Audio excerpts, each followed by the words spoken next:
Good morning, everybody. Welcome to today's 1Mby1M Strategy Roundtable for Entrepreneurs. This is a public roundtable, and it's part of our mission of helping 1 million entrepreneurs reach $1 million and beyond in annual revenue. In support of the mission, we've been doing these free roundtables since 2008. This is the 603rd roundtable, and we've worked with hundreds of thousands of entrepreneurs through the years. And the event is being recorded. Every single roundtable recording is available on our YouTube channel, 1M1M Roundtables. On Twitter, we are at 1Mby1M and at Shramana. And these are the call-in instructions. I had some difficulty dialing through the computer audio today, so if you need it, you can use the call-in number on your screen. I want to set a bit of expectations before we dive into the entrepreneur pitch sessions. This is a safe working session. We are on your side. We have no other agenda but to help you get further in your journey as an entrepreneur, making progress, accelerating progress. So don't be nervous. Don't be defensive. This is, a safe place where we can brainstorm about your strategy. We are going to start with Brian, and okay. So Brian has an updated slide deck. Geez, okay. Brian, please unmute your line and let's get started with your presentation. Hi, thank you so much for having me. My name is Brian, and I'm based in Toronto, Canada. And outside of running my business and running SwiftAds, I love rock climbing, and I love hanging out with my 14-month-old son, and of course my wife. He's our firstborn. And something I love about rock climbing is that there are a lot of parallels with risk assessments, risk management that I learn from rock climbing, and I apply to business and entrepreneurship. Next slide, please. Okay. Oh, yeah. We'll stay on this slide for SwiftAds. So SwiftAds helps small business owners create a scalable advertising program to acquire customers. And you can find us at swiftads.io. And my contact information is at the bottom of the slide here. Next slide, please. So for the past 2 years, amongst the 32 odd million small business owners in America, in the past 2 years, I've worked with over 200 of them, and I've seen the same problem time and time again. Either they are a DIYer who runs their own advertising program to try to grow their business, and not successfully because it's difficult, or they've hired their first freelancer, right, and not getting much traction with their advertising program. And for those who are fortunate enough to find the winning formula for advertising, they don't have the cash flow to scale up the advertising program and grow their business. Next slide, please. And on the flip side, investors that are looking to invest in small businesses or have the capital to lend to small business owners, they don't know how to deploy their capital programmatically or with lower risk. And this is where SwiftAds comes in. Next slide, please. So SwiftAds automatically creates advertising campaigns, monitors them, and optimizes them with artificial intelligence. And the small business owners are able to plug into it and use it in a very friendly and simple to use manner. And on the other side, we take the information that's, for example, the revenue, cash flow information, and also the demand side numbers. So for example, forecasting out customer demand for a small business's services or products, and predict when a small business is poised for growth, and connect them with investors and lenders. So we solve the problem that small business owners face all the time by making it easy for them to create and optimize their advertising campaigns, as well as when they're ready to grow, connect them with investors and lenders to improve their cash flow. Next slide, please. Our target audience are small business owners in any industry, but we want to focus on the ones that are around either fewer than 5 people or have revenue at $15,000 per month. They're not big enough to hire their own team. They may have started advertising either by themselves or with a freelancer, and they have enough cash flow to actually stick to an advertising program. They also should be in business for at least 3 months, and that gives them an idea of who their target audience is. And of course, they should have an online presence, and they should be, tech savvy enough to know advertising, and that's they need advertising, but not sophisticated enough to do their own advertising, run their own advertising program. Next slide, please. So in the short term, our customer acquisition is we have, December, over 600 free users on the platform using the program. We want to create an email nurturing campaign to activate them. So to go from the free tier to the paid tier. And from my experience working in fintech for a couple of years, a few years ago, I've learned that small business owners, they love to use self-serve platforms, but for 20-30% of the time, they still need a little bit of human interaction to get them onboarded and to ensure their success. So in the short term, we want to use some of the capital to set up a customer success or onboarding team. In the medium term, of course, we're going to put money where our mouth is. We're going to run advertising campaigns for SwiftAds for lead generation and customer acquisition. And then long term, we want to invest heavily into SEO and content. Next slide, please. And I think the time is now to start investing in this technology and specifically in SwiftAds, because we're at the intersection of where technology, culture, and economy meets. We have heard, not just in the tech founder or tech savvy sphere, that a lot of people are using ChatGPT or AI automations, but even the general public has been exposed to this type of technology. And my hypothesis right now is that we're past the early adopter stage, and we're poised to have adopters in the public and get to the early majority. And I think with the economic condition right now, a lot of people are pushed into entrepreneurship or they want to grow their business. Next slide, please. So what's in it for the investor? The investor of SwiftAds are able to get access to a lot of these deals and, of course, invest in SwiftAds itself. We de-risk the deals for them and also increase deal flow for them. Next slide, please. Okay. I think I understand what you're trying to do. Do you have any paying customers? We've had about 5 paying customers throughout the tenure, and the 200 plus small business owners that I've worked with were all paying customers in the past. So currently, we only have like 3 customers that are actively using the platform on the paid capacity.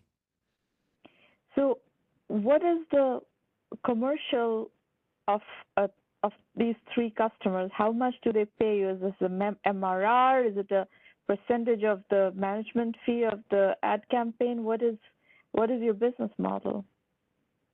Oh, that's a very good question. In the longer version of my slide deck, I have that slide. We make money off of a one-time fee. So each time they create a campaign automatically, we charge them a small fee. It's $120. But in the current model, we're mainly focused on the monitoring fee, which is $80 per month. And then further on, when we are deploying capital on behalf of investors and lenders, we charge a 5 to 9% fee on the transaction. So Brian, I don't think this investor thesis works for me at all. Okay. Unless you can show that you have actually customers who are paying you money and you are making impact on those customers, paying customers who pay you money, and you are making money of those customers and offering value to them, I just don't see how investors would want to get involved in something like this. So the three paying customers that you have you been able to find investors for them? No, right now we haven't built the product to that stage where we can deploy the capital yet. So right now, this pitch is mainly for funding for SwiftAds to get beyond the MVP stage. So we currently we are currently using GPT-3 to create the ads. Next step is we're going to implement GPT-4, which was newly released, I think, last week, and building out the Google API to do the automated campaign upload. You're trying to do too many things, and I don't think investors would fund this value proposition of your connecting advertisers to investors and all of that, because first and foremost, if I put my investor hat on, I want to see, can you actually offer enough value to advertisers such that those advertisers want to work with you? Can you optimize their campaigns enough, monitor their campaigns, and whatever value proposition you want to offer to them? You're talking about automated copywriting, et cetera, et cetera. We don't know whether any of that works or not. And now you're asking the investor to make two leaps. You want your investor, the SwiftAd investor, to make two leaps. One is that your technology that provides value proposition to advertisers is going to work, number one. And two, you're going to scale them up to a level where they're going to warrant those other investors to be part of this platform. It's too many leaps. So my guidance to you is, first and foremost, try to get advertisers and provide value to advertisers and make money off advertisers. Yep. And build that business to a certain level of scale. And I don't think you're ready for funding with that, because again, there's not enough here for an investor to make a bet. But you're saying that you have free 600 plus free users, assuming that these can be converted into paid users. You can conceivably start showing the value proposition to advertisers and building validation there. That's where I would focus. Okay, and it's a small denomination. Pardon? So if I'm hearing correctly, and let me play it back to you, is that I should focus the pitch on the product itself and not the marketplace, where I can provide value for the advertisers. That's right. That's right. Okay. Yeah, I wouldn't pitch this as a marketplace to anybody right now. And I don't even think you should go pitch investors at this stage. I think you should first and foremost try to build this the value proposition for advertisers, and try to get as many paying customers who are advertisers who can use your system to derive value out of it. It's not clear what is the value that you're offering to advertisers. Okay. And until that is clear, you will not be able to convert these free users to paying users. And that's the first order of business. If you can get thousands of free users who have the kind of target audience that you laid out, which is $15,000 per month revenue. So 15K MRR level customers, if you can get thousands of those paying you a fee to do something of value, that is an interesting situation that people will look at you seriously. But at the moment, the marketplace pitch basically confuses all that. It's like you're assuming that part works, and then the marketplace can start to flow. If that part works, then the marketplace can be interesting potentially. But that part, it's not clear that part works. Okay. So first and foremost, you have to get that part working. Okay. Does it help that I run an advertising agency for several big brands around the world, and that's where my experience comes in from? No. Running an advertising agency and building software to cater to, thousands and thousands and tens of thousands and hundreds of thousands of small businesses is a completely different skill set. You have never built software. Mm-hmm. Running an advertising agency does not make you qualified to be a great software developer. You have never built a software product. Whereas what you're pitching here is a software product. Mm-hmm. So what you have is domain knowledge. You understand advertising. That's good. That's a good starting point. So you can spec out potentially a software product that clients need and can benefit from. Maybe, I'm assuming that's something you have some understanding of. What is the need of these players to run automated campaigns? But then you have to turn that into a product. And until you do that, I'm not sure. You can raise friends and family money. I always say friends and family money is money that bets on you, right? It's people who know you and your capacity, your credibility, and so forth. So that using that credibility, you may be able to raise some friends and family funding, but I would focus that not on the marketplace, but on building the software that can help you cater to tens of thousands of small businesses of this revenue level. This revenue level is not insignificant. So at this revenue level, few companies actually get to that revenue level. At that revenue level, what is the need?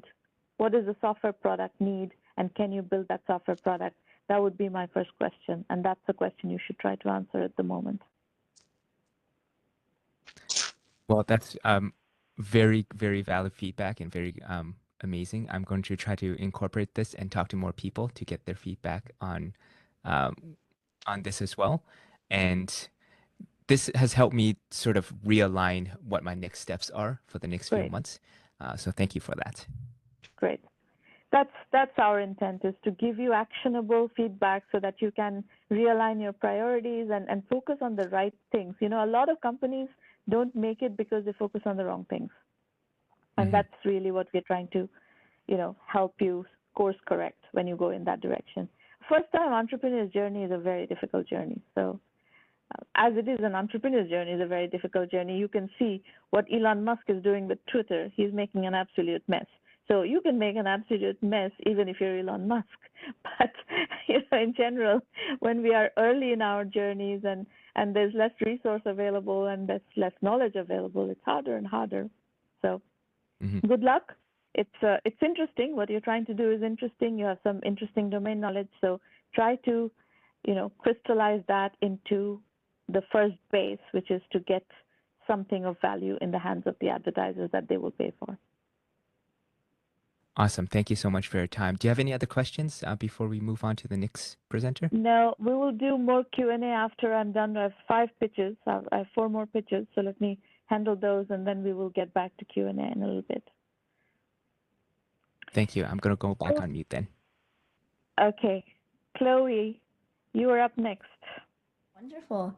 Thanks so much for having me. I'm Chloe Duckworth, the CEO of Valence Vibrations, and we are an AI company aiming to improve emotional perception with real-time emotional subtitles. You can go to the next slide.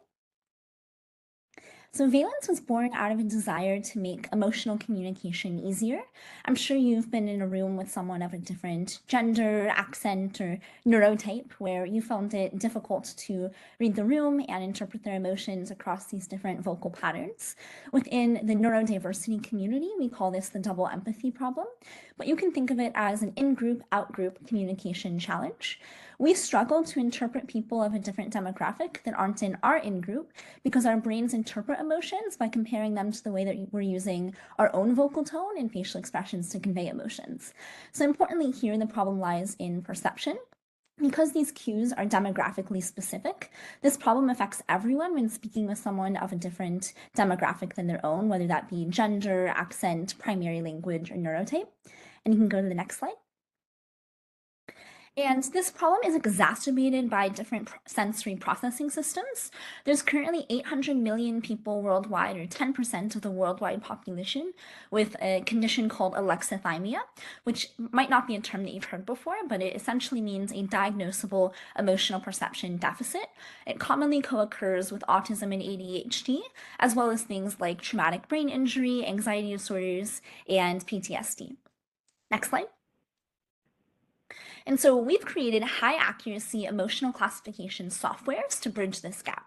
Our first product is Vibes for Apple Watch that just launched back in December 2022, end of December. And Vibes is the first ever emotional subtitle consumer-facing app for Apple Watch, literally buzzing emotions with real-time haptic and visual feedback.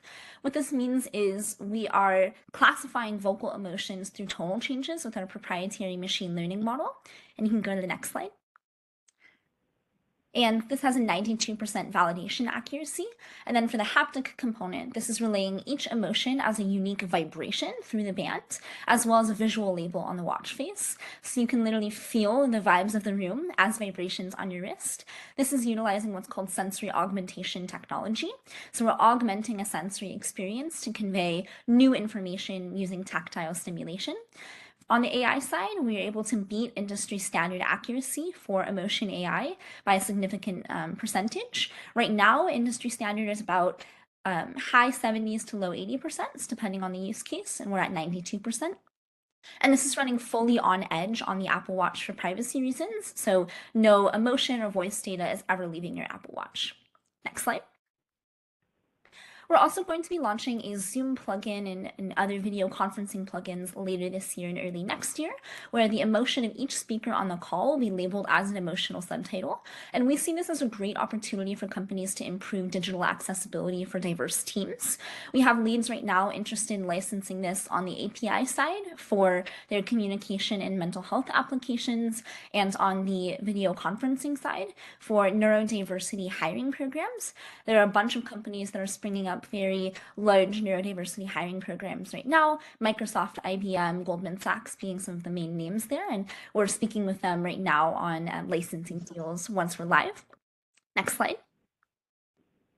In terms of the market opportunity, we're sort of sitting at a category defining intersection of several fast-growing emergent markets of consumer wellness, human augmentation, and emotion detection. They have an average compound annual growth rate of about 22%. We're also delivering a new fresh approach to autism and neurodiversity's more mature market within the growing neurodiversity wellness movement, as we're not looking to treat or cure autism as a disorder, but rather create accommodations and accessibility tech to help autistic and neurodivergent people perform best in their workplace and in other online environments. Next slide.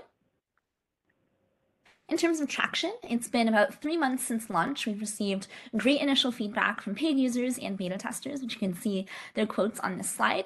As of since we last updated this deck a couple of days before this presentation, we now have around 11,000 app downloads and around 220 active customers. We're seeing great feedback from users that they're using it every single day in many daily conversations to help them improve their understanding of how people are speaking to them in the workplace, in interpersonal relationships with their significant others, in school, in their jobs, etc. Chloe, yes. Let's stay here for a moment. You said you have had 8,700 app downloads, and then you said something about 11,000 app downloads. Which one is it? Sorry, it's 11,000. This was the deck that I sent to you when I confirmed, and I just didn't update the number since it's changing every day. And so of those 11,000, how many are paying? That's the 220. Downloads? That's the active subscription number, which is the 220. 220. 220 are paying users. Yes, so some of them are on the 1 week free trial. Right now, in terms of paid users, I think it's 130 that are not on an active trial, but that's growing 22% week over week in MRR. And what have you learned about these 130 paying users? What segment are they from? What are the use cases in which they're using it? Sure. So in terms of segments, most of them are neurodivergent themselves or the family member or close friend, significant other of a neurodivergent person.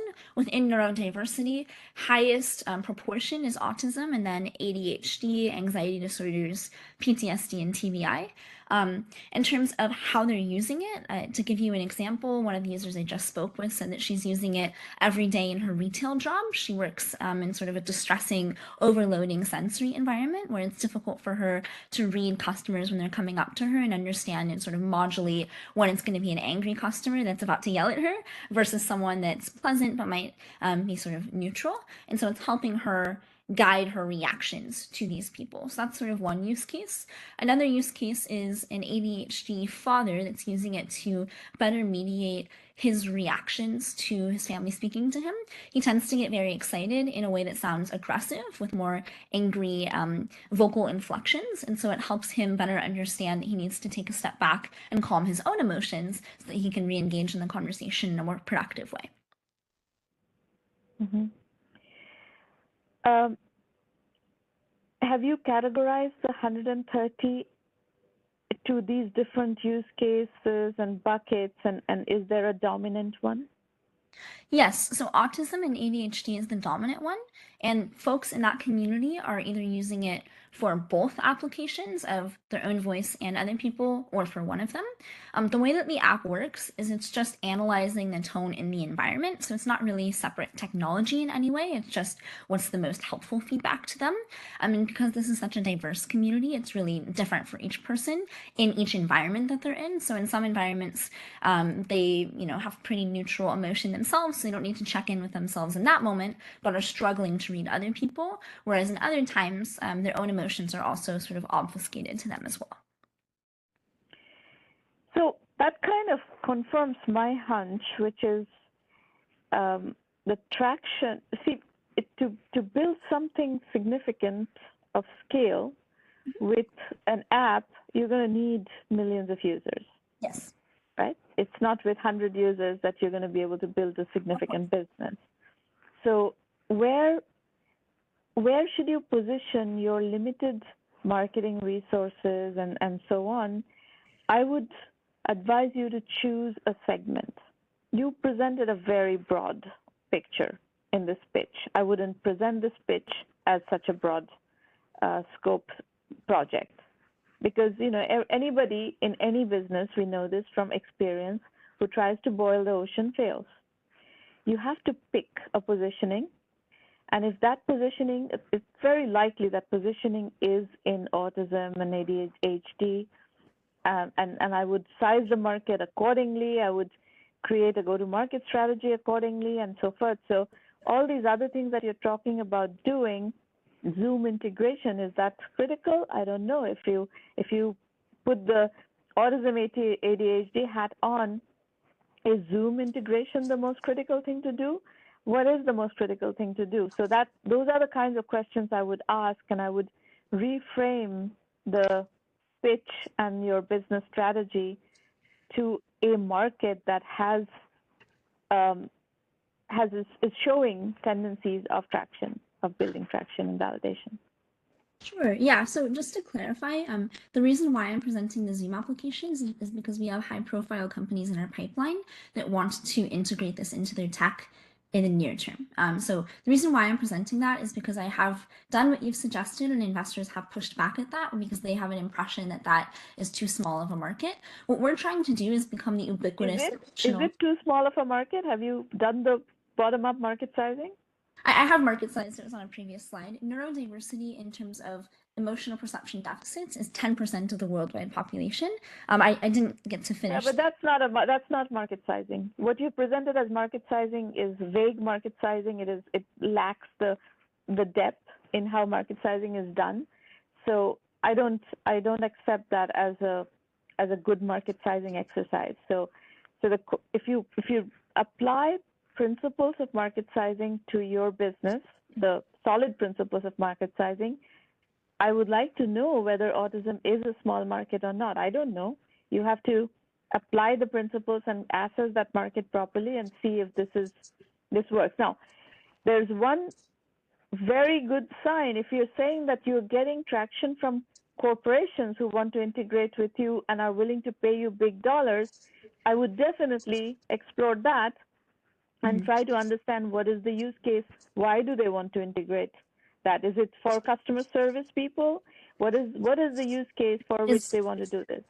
This is for neurodiversity. So just to clarify, we have raised a pre-seed round before with specific investors in the autism space. And right now we have an open round with more generalist investors. So have been having these conversations for a long time. People have liked the angle that I'm taking. It's similar to the company Otter AI, where they essentially started with a specific disability community where they were creating accessibility tech in virtual spaces, and then ultimately created subtitles that lots of different types of people are using. Similarly, we are focused on neurodiversity accessibility tech, which doesn't exist right now in HR departments in the workplace. What's happening is companies like Microsoft are spending thousands of dollars to hire autistic engineers that are top talent, but they're not staying very long because they don't feel supported by their internal environments. And so companies are looking to add additional accessibility standards throughout the hiring and onboarding process, and also while employees are hired within the workplace.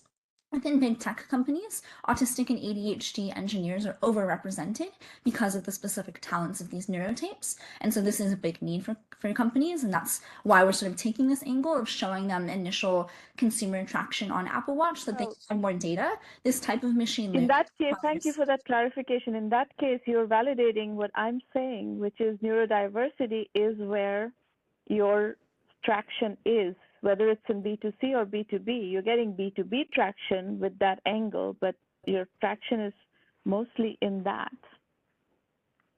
Yeah. Even the B2B traction is in that, with that angle. Of course, yeah, and that's where we're starting. I'm just sort of trying to sell the vision.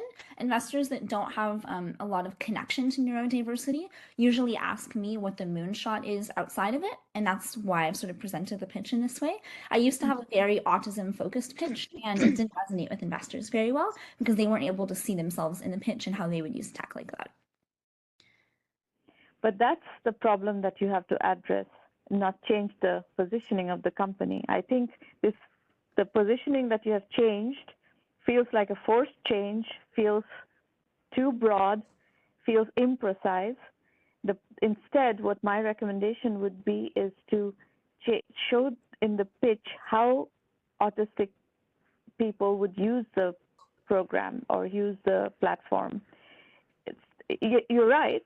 It's very difficult for people to gauge from what you have presented here how this product is used. Yeah. So you have to bridge that gap. That is a gap. That gap still exists. So you haven't addressed that gap in your pitch. You have broadened the market. You have diluted your value proposition, but you haven't addressed the fundamental problem. People don't understand how people use this product, how the target audience uses this product. That's the gap that you need to address. Mm-hmm. Okay. All right. Let me go to the next pitch, and we will go. We can do more Q&A afterwards. The next pitch is Hang Din. Yep. Hang, could you hi, everyone. unmute your line? Yeah. Can you hear me? Yes. Yeah. All right. So hi, everyone. Thank you for having me here. My name is Hang Din. I live in Grandeur, Indiana, and I work in South Bend, Indiana. A fun fact about me is that I am often confused between left and right when it comes to direction. So if the GPS or someone tells me to turn left, I may turn right. Next slide, please. Yeah. Okay, so I am the co-founder and CEO of ExtentWorld, which is a social media and dating platform that prioritizes data privacy and safety. We call our platform the Down-Free because Facebook says that their platform is free, but they collect your private data and make huge profits with your data. So you actually pay for the service with your data. ExtentWorld is not only free for users to use, but also respects user data privacy and gives users several opportunities to even earn money. And so overall, our motivation to build ExtentWorld is to make social media a better world. Next slide, please. And our target customers or users are those that have two pains. The first one is the data privacy pain. Because we want to connect with family and friends and meet new people, without being tracked everywhere across the web and apps. And to address that pain, we built ExtentWorld as a new Facebook with trust and privacy. And we guarantee that your data is not for sale on ExtentWorld. The second pain is the usability. In particular, we want to do many social things on the internet, but we don't want to install so many apps or create so many accounts. And I'll show you how we address this pain in the next slide. Next slide, please.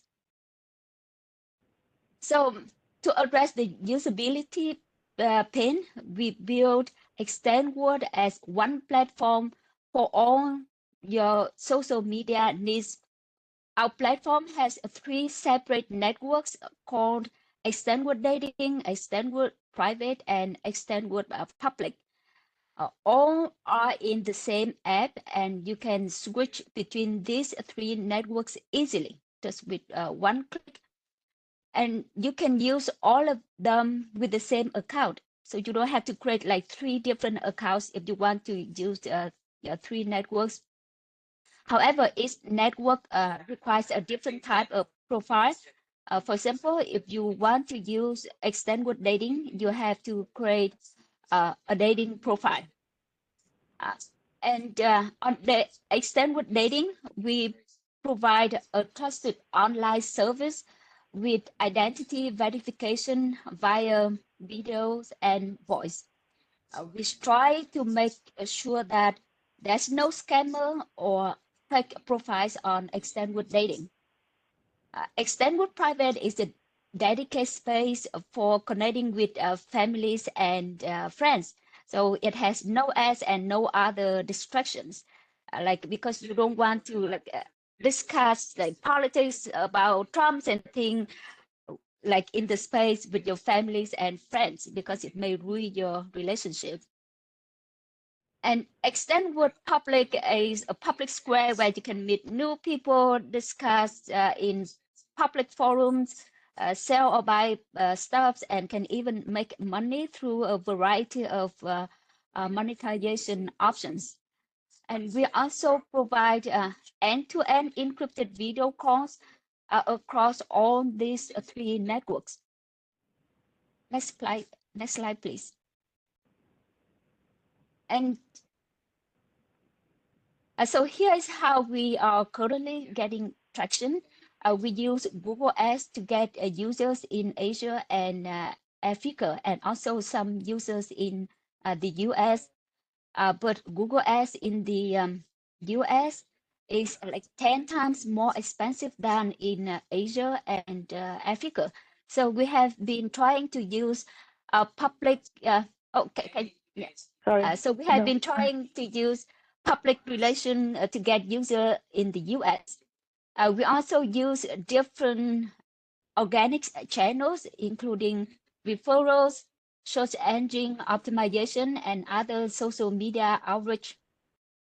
And if we have more funding, we will try to market to the college students. But so far, we have not tried that because we don't have a lot of money. Next slide, please.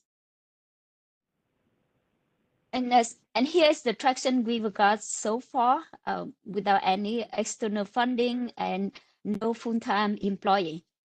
We launched our website in January 2020, and throughout the 2020, we got only 3,688 new users.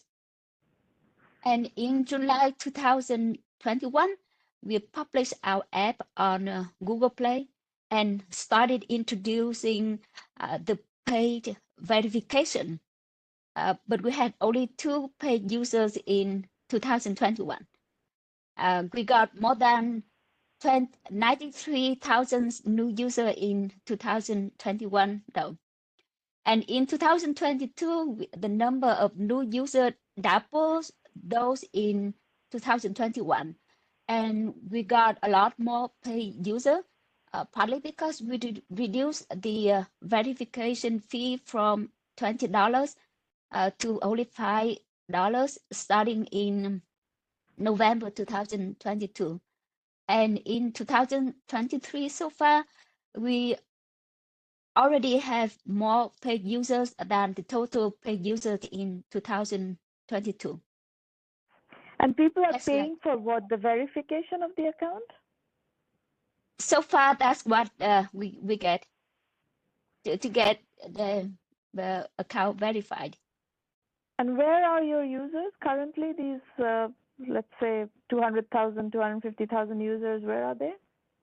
So they are all over the world. However, initially, so we target a lot in like Asia, like Pakistan, Asia, Philippines, but those users didn't pay. So we found out that a lot of users in Africa are actually the paid users. So we refocus our target into Africa, and we also have quite like a bit of user in America too. Where are the paid users? So you have less than 100 paid users. Where are the paid users? In Africa? All the paid users are in Africa? Africa and America. So it's either in Africa or in America, and a few here and there, like some in Belize, some in Cambodia, but those are just a small number. So, but So of majority the of them. 100, how many are in Africa? I don't have like the actual number because I counted by days. So each day I see how many people. So I can estimate more like 80 of them, or like 80%. Okay, so the vast majority of where you're getting traction with people who are paying for this service are in Africa. Right. And the Africa Right. traffic is fairly cheap. So I would not advertise elsewhere. I would focus entirely on Africa. And if you actually really understand Africa well, you'll probably find that you have traction somewhere in Africa. And Africa is very big. So where in Africa are you getting traction? Well, that's what we got. Like that's the data we got from Google Ads, and so in Africa, there's also some countries that tend to like our apps, like Uganda, and so Uganda is the top country, and we also Uganda have is the top country, and what is the top use case? What are they coming there to do? Is it dating? Is it dating. What are they dating? Dating, yeah, dating is our focus right now. So initially we started out as like a social media, but we realized that marketing for social media is tough because No, absolutely. I mean, one of the problems with your pitch is you're trying to do too much, and you don't, if to build another Facebook is going to be a multi-billion-dollar investment proposition, you're not going to be able to raise that money. So if you're getting traction for your dating app in Uganda, then just advertise in Uganda and build up the dating business in Uganda. And by the way, Facebook advertising can work for you as well in Uganda. Uganda traffic is very cheap on Facebook as well. So if Uganda is working, then try to really deeply penetrate Uganda and pick up the traffic in Uganda and convert the traffic and build a business.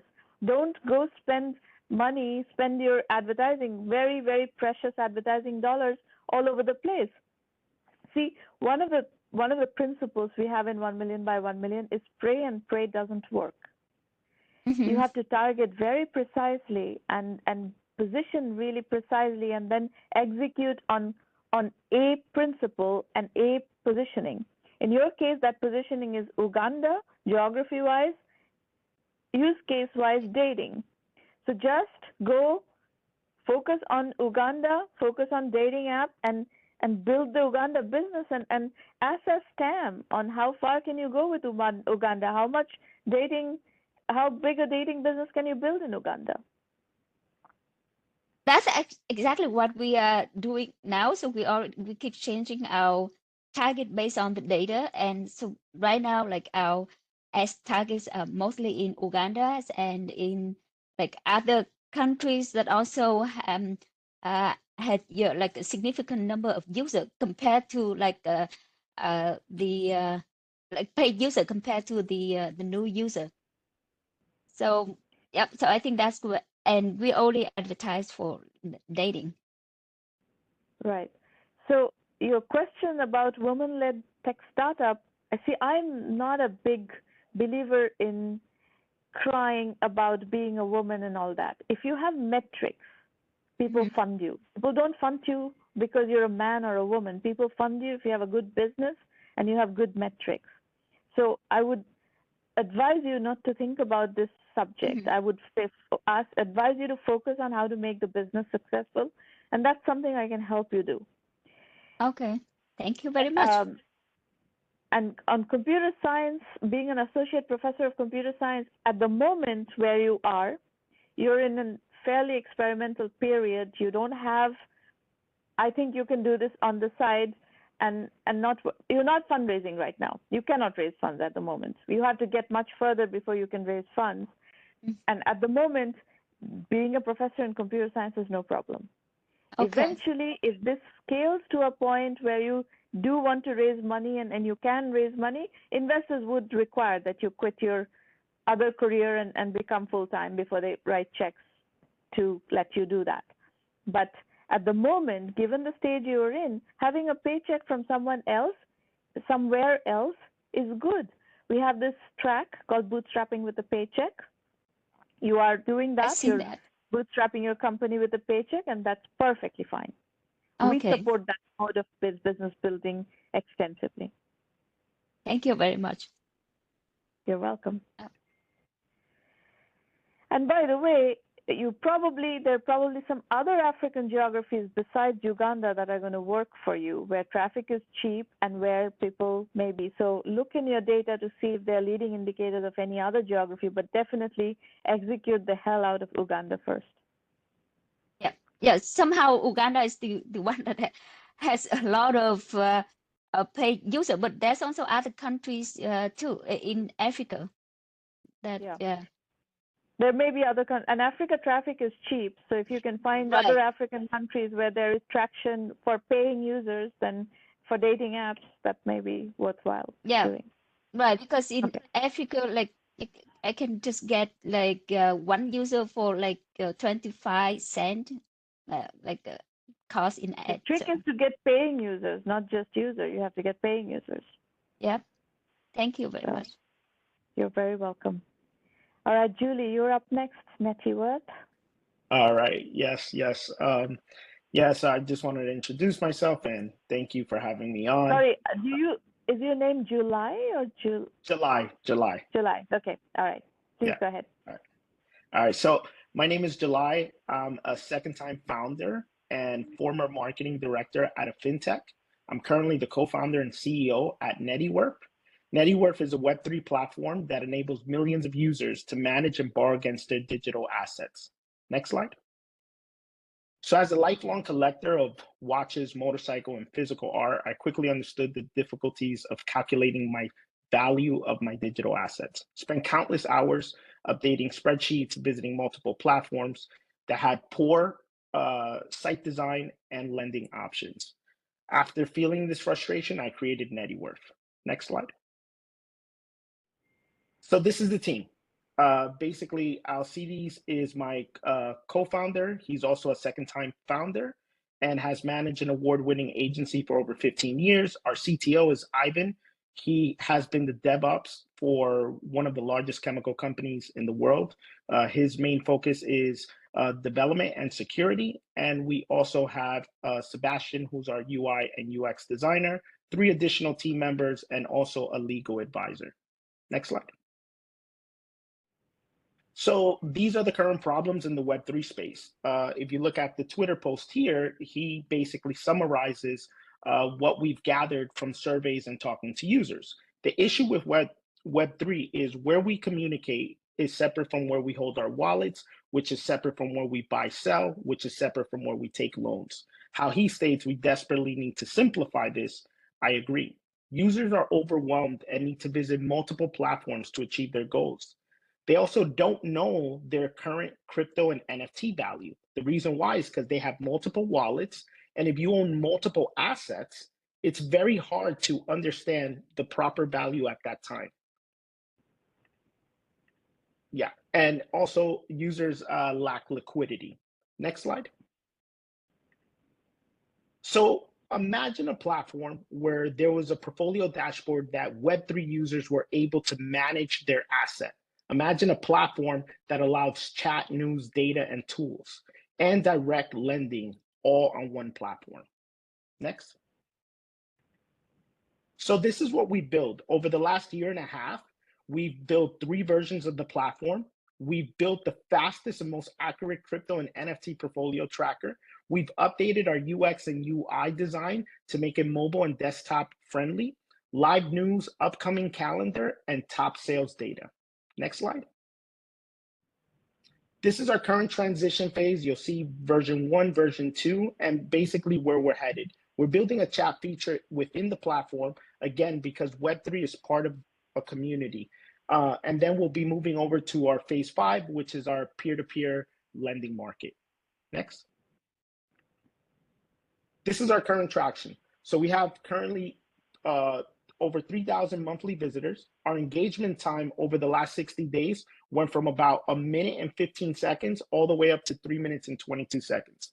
96% of the users that are using our platform gives us a thumbs up, which we actually do a survey once they spend over 40 seconds on the platform.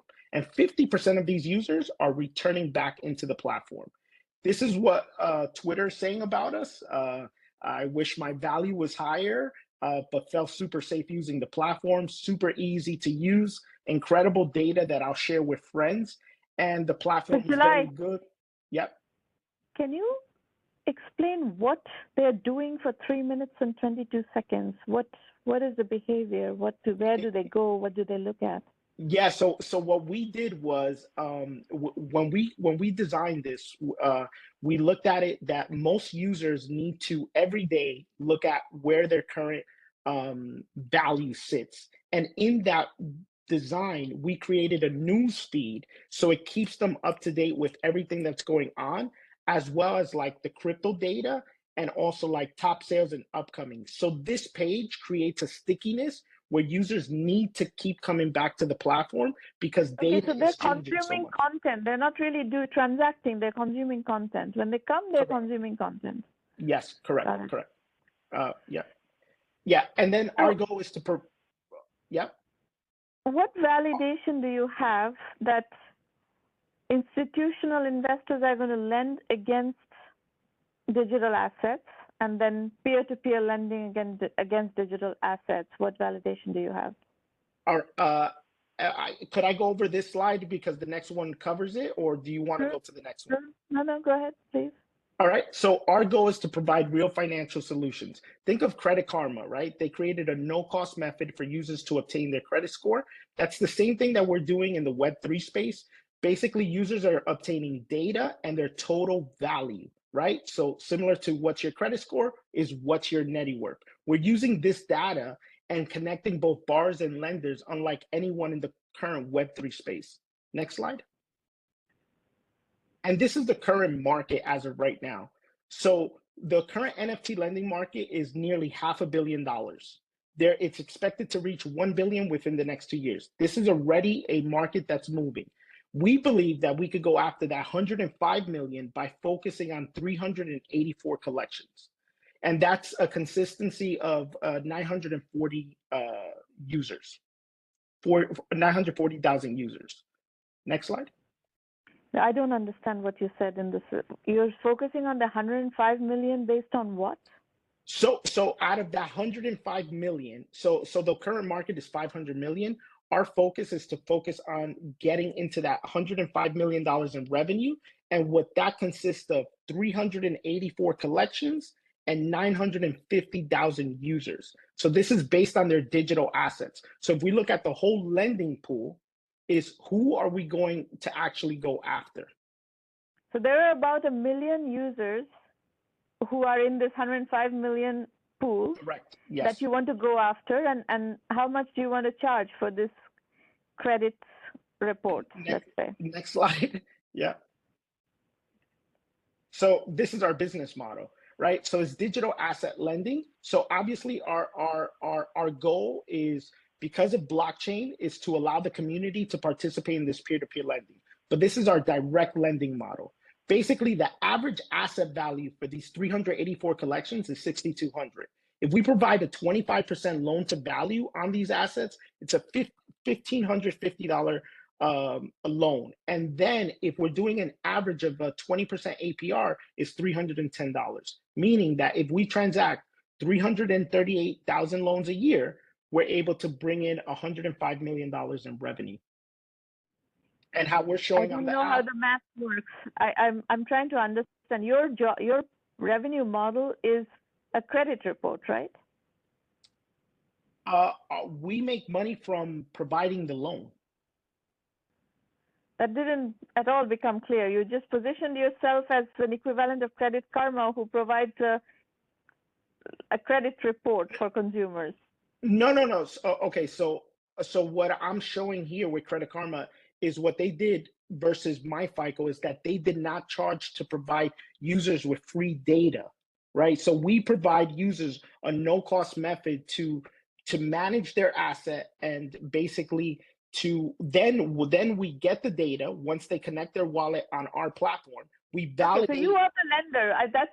Thanks for clarifying. You are the lender. Yeah. Where are you getting the money to lend? We're getting the money by raising revenue, raising capital. And have you done any of that, or is this all concept right now? So the current market is already $500 million. As of us right now, we plan to launch our peer-to-peer lending, peer-to-peer and direct lending within the next 6 to 8 months. Okay. All right. What is your question? Well, first of all, I think I got some stuff here where you said, you were a little confused. Obviously, like, one of the things that we do is we try to pitch to. Your pitch is not very clear. Your pitch needs to be cleaned up. Okay. All right. Yeah. I think this is one of the reasons that we mostly focus on blockchain VCs or, in that nature. It doesn't matter, but if you position yourself as a credit report provider and then you say your business model is actually as a lender, that's, it doesn't require a blockchain investor to understand that. You've said something that is contradictory, and that contradiction you should remove from your pitch. Okay. And it's easily done. Yes. Okay, so you're out to raise money, basically. Yes.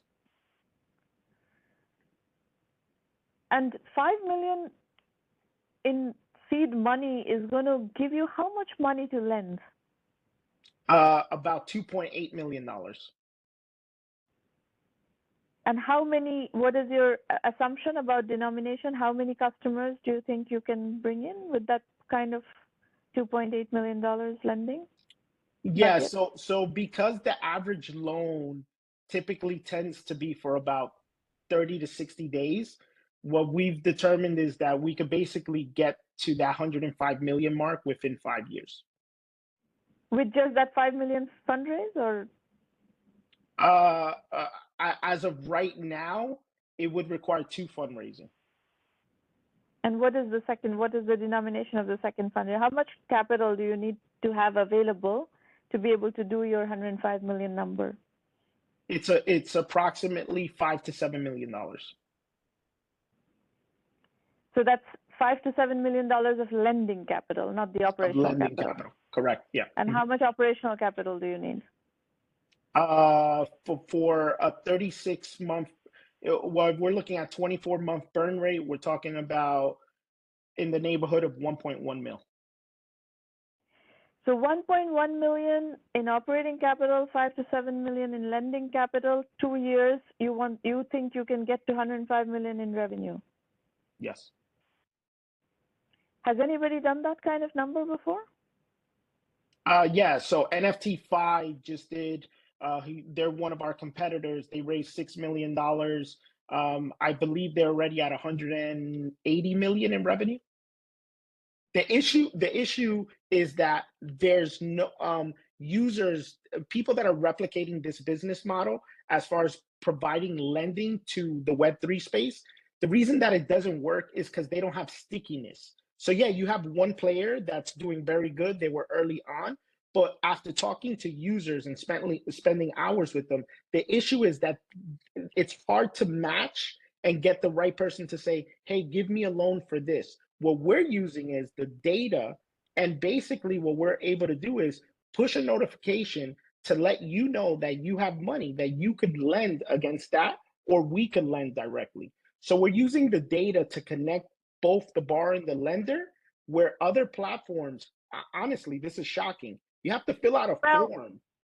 Well, that applies if you are doing peer-to-peer, but I think data is important. All the entire fintech industry that has been able to do successful lending businesses, whether it's institution, most of them started with a peer-to-peer value proposition, but ended up doing institution to consumer lending or institution to small business lending. So I think that's where you're going to end up. The question that I would try to understand is that the successful player is your comparable. Which institutions are giving them money to lend? And the reason that is important is there will be a very few, in the early stages of this kind of a market development process, there are very few institutions who are willing to lend money against digital assets. You need to identify those institutions and then go talk to them, because they are your most likely investors. And that number is very, very, very few. Yeah. So it's going to be fairly binary. It's just a few institutions that are willing to play a game like this, and you're just going to have to either work with those or not. And they're going to say yes or no based on whether they like you or not and find you credible or not. And data is going to be the key, but anybody who's going to be successful in this kind of a business will have to do something with data, because we've seen this in the general fintech space. We've already seen this. Yes. Data-driven loan qualification, data-driven loan administration, that's the whole business. So this business is also going to be that. The question, however, is how many institutional lenders are willing to lend against digital assets? That's really the gating item. And that's where you need to find the ones that will. Thank you. So this is not a broad fundraising thing. It's very, very specific fundraising. Specific, yes. I'm very aware on that side, but thank you, yes. Okay, good. All right, there's one more pitch, right, Maureen? It's Hari has a pitch, yeah? Let me just advance these slides. I'm going back and forth from one slide deck to another, so I don't have the flow quite here. Hari Atkuri, sorry. Hari, please unmute your line.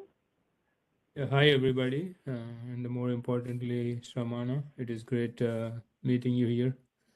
Nice to meet you as well. Followed you for more than 10 years or so. I don't remember. Wow. Even, 1Mby1M forever. I think it was a close, at least should be more than 10 years, I guess. Fantastic. Well, what is Smart Glass Lab? So, next slide, please.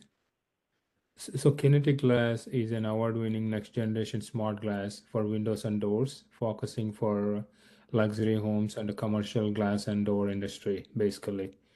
And next slide. I myself have been in the display industry for liquid crystal displays, optics, electronics, and characterization for more than 20 years, combined with our CTO, who is a professor at California State University in California. I acquired a business recently that is owned by Professor Sargan, who became our CTO recently. And he is our CTO now because he sees the vision of the company, and combined both of us have more than 50 years of experience in the dynamic glass industry.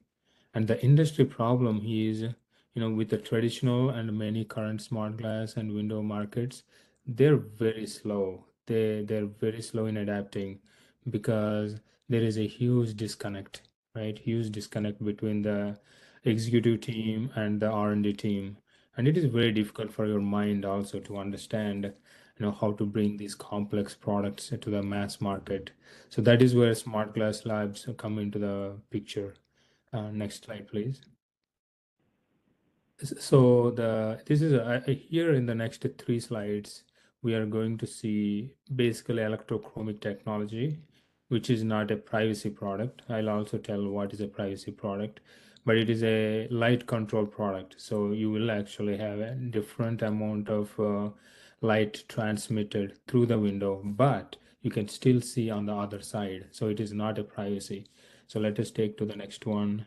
And this is a second company, very well-known company, and there is a next company, third company, third product in the market. So these are the only 3 products. As we focus into the commercial product, these are the only 3 products available, and mostly these all 3 companies focus on commercial market, and they are not a privacy product, which we will see in the next slide. So let us take a second here. It should actually it changes the operation.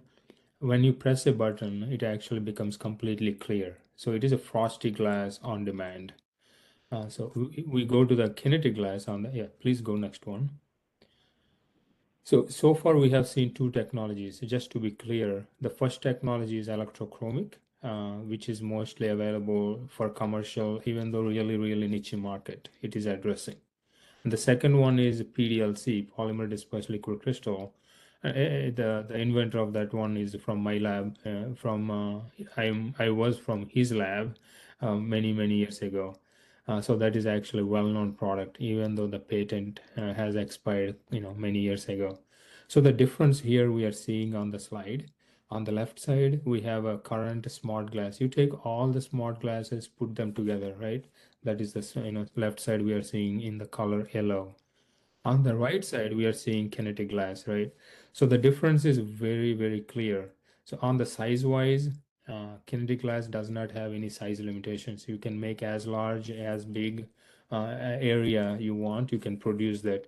The reason is you do not have a vacuum deposition process. Those things need really big equipment, and the glass needs to go under that equipment for getting that vacuum deposition. And that is Hari, yes. I'm going to stop you for a moment. Sure. We're already few minutes, more than 3 minutes into the pitch. I don't really, you're explaining to me technology. I don't know what this business is. And I would like you to flip that pitch and explain first what is the business and then talk about technology, because I'm kind of lost, right? I don't know where we're going with this. Okay, you have 2 different kinds of glass. What business are we talking about? What does this company do? So we are developing a next generation dynamic glass that is actually helping window and door industry. Do what? What is the application? So the application is you can actually change the 100% light out. So you can control how much light you want to let into your room. At the same time, you can also have the privacy, both in the same product. That is what the product is actually going to do. So it is a privacy. And does it do temperature control as well? So by changing the light control, you can actually control the temperature as well. That is true. So, and is this, are you going after the residential market or commercial market? So we are going after luxury homes and commercial market. Luxury homes and commercial market. And is it retrofit or is it new homes? It can be retrofit as well. As well as new homes, of course. Right. So what is the status of the company? You have this technology. What do you have any customers? Is anything happening? So we are actually making 90% of the prototype minimum viable. We have a minimum viable product we can show as of now. We have people interested in it, but we are actually not exactly sure the steps we should take because of the n number of things. So yeah, we are what do you call as you say, we are focusing on bootstrapping at this stage for finalizing the product design. So is the classic algorithm that we follow is work with a handful of customers who are interested in the minimum viable product and get that input from them. Sure. So you need to find whichever market you want to go after, maybe not both. I think these are segmentation questions that you need to understand and make an informed decision on. These are important questions. Whether you go for residential or commercial is an important question. Whether you go for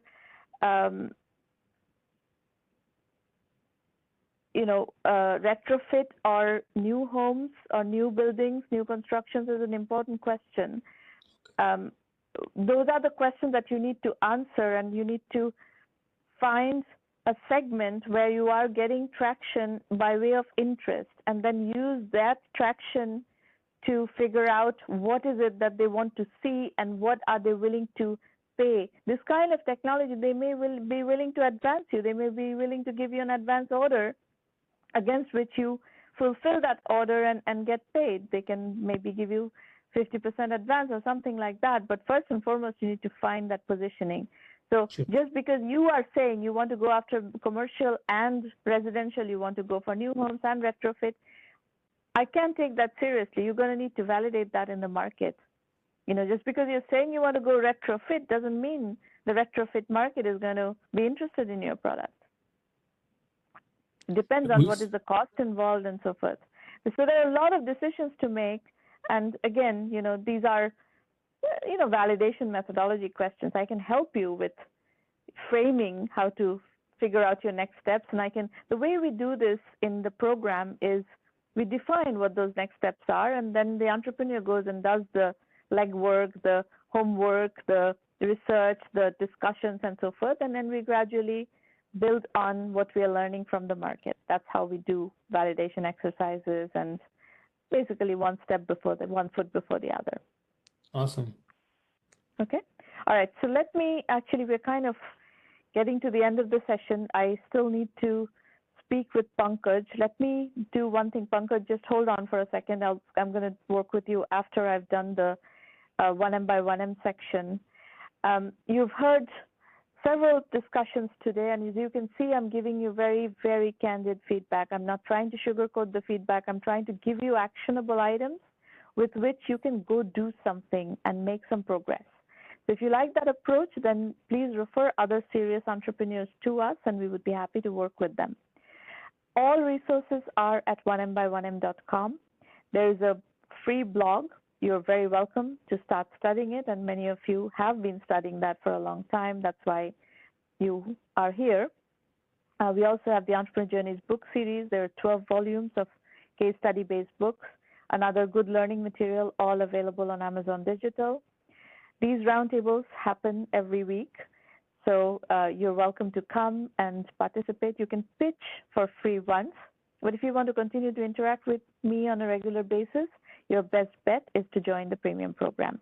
1M Premium is for extensive methodology guidance on a week-by-week basis. You do get access to our curriculum. Where we have contacts, we help you with business development. We don't obviously have contacts in every single segment. Like in glass, I don't have any contacts. You get this kind of strategy consulting on a weekly basis. You can come talk to me every week. We do help you with financing, but you need to become fundable, and we will help you get there. There's a long way normally before you become fundable. There's a lot of misconception about when you are fundable and what is required for you to be fundable. So there's a tremendous amount of work involved before you get to that stage, and we help you through that process. So I recommend you go do the self-assessment to figure out your strategy. It's a free tool on the website. The free bootstrapping course on the blog is a less than 1 hour course that I strongly recommend you do. It just gives you the fundamentals of how you do need to bootstrap first and raise money later. There is not much option around working around that unless you're a successful repeat entrepreneur who've already made money for investors, and those investors are willing to give you money to go again. If you're a first-time entrepreneur or an entrepreneur who hasn't been successful yet, you're going to have to do it bootstrap first, raise money later. Another body of learning material is our Udemy courses. We have a ton of Udemy courses, I think about 35 Udemy courses, and you can learn from there. Those are very reasonably priced, and it's a very good body of learning material. So that's a lot of people, thousands of people are learning from there now. 1M Basic is our curriculum-only option. $99 a month, you can get access to our entire curriculum. That's also a very good learning material. So go to the website, dig around, see what works for you, what to expect from Basic, what to expect from Premium, FAQs, video FAQs. You can look up what's in the curriculum. The curriculum is all case study based. Thousands of successful entrepreneurs have contributed their case studies, and we have been able to capture all that. Do understand the investor introduction policy. It's clearly laid out. You do need to understand how investors work, how we work with investors, etc. And as I said, it's bootstrap first, raise money later. Do not go to investors as beggars, go as kings is the mantra. That's it. The next two roundtables are 13th April and 27th April, and then 11th May and 25th May. So please book your slots on the roundtable registration page, and Maureen will communicate the procedure with you and to you, and then you can dialogue with her to move forward. We will get into Q&A. I want to start with Pankaj Kumar, who is actually a premium member and has some questions. So Pankaj, what is your question specifically? I don't have a lot of time today, so. I just was building a pitch. I wanted to show you the pitch and see if I could get some feedback. So my main feedback to you, you sent me a copy of the pitch. My main feedback to you is, if you try to go outside of the education market and talk about general software development, see, your product is a teaching application, right? Programming teaching application. That's right. People don't teach programming at companies. Sure. So, yeah. So the problem with what you're trying to do, general programming environment teaching, you have to go through people who are teaching programming. And that happens in schools, it happens in coding platforms. There are platforms where programming is being taught. You have to build your strategy around where programming is being taught. It is not being taught at enterprises. Enterprises don't have time to teach programming. They hire programmers. Yeah. So our customer user outreach is totally on schools or product training companies. So right. Not on general enterprise, but not product training, programming training. Software product. So many software products, like for example, we have a training going on for Hive or Hadoop and Spark. So these products, some product training companies go to certain enterprises and teach how to use it, and these are programming related software because you need to know programming and understand. Got it. Yeah. Got it. So basically, you're still talking about the education market. Yeah. It is not just schools, but it's education companies. They're training companies, product training companies, education companies, and that doesn't come through in your pitch.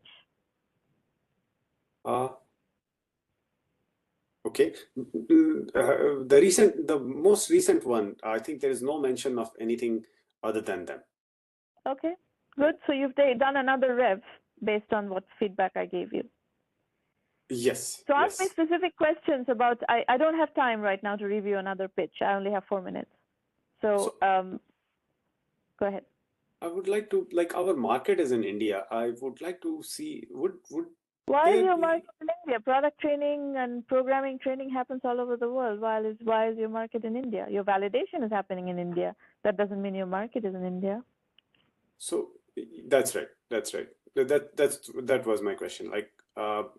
the validation, would we be able to approach US investors and would they see through that this is just validation and we could come back to US universities? The best would be if you go to investors who operate in the India-US corridor, and there are numerous of those. Okay. Are there numerous? I know like one, Nexus, and there are numerous. That is one of the most active categories of investors. The India-US corridor is one of the most active corridors of investment. So don't worry about that. We know tons of those. So maybe it would be nice if we could get a list or the way to contact them. You are not going to contact them. Not in 1 million by 1 million. I'm going to contact them. You're not going to contact them. But if you go into the investors section of the curriculum, you can find all that information. There are numerous interviews with investors who operate in that corridor, et cetera, et cetera. So go spend some time in the financing section, learn how financing works, listen to the investor case studies and interviews and so forth, and familiarize yourself with the investment process. There's a curriculum module on financing. Please study that. Surely. Yeah, so this is not a problem. Finding investors in that corridor is not a problem. We need to come up with a fundable situation, a fundable pitch, and then and only then will I be able to introduce you to them. Definitely.